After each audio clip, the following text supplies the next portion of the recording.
Hey friends, if you wish to recover deleted files or folders from a network drive in Windows, then please watch this video. Now I should let you know that a network drive does not behave any differently from a normal drive.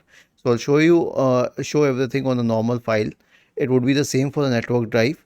One thing is that you can use a third party software, but I actually recommend against that because here's what they do. They will make sure that they charge you for that. They will show you all the content, but you won't be able to recover it unless you pay them for it.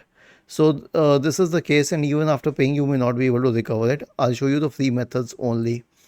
So let us say this was the case. Right click on it and select show more options.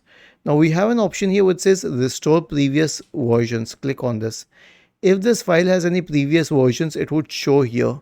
But mostly you will not see any previous version because for many file types, like let's say it's a video file or a photograph, unless you have made specific changes to it, it won't show previous versions. So there are no previous versions for them.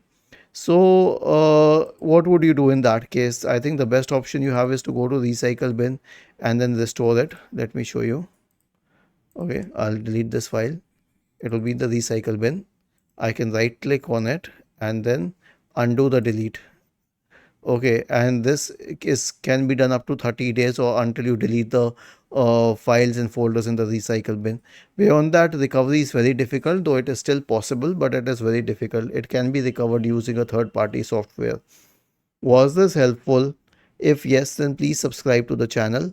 If not, then let us know in the comment section of the video on how we could help you further. Thank you for watching this video and have a nice day.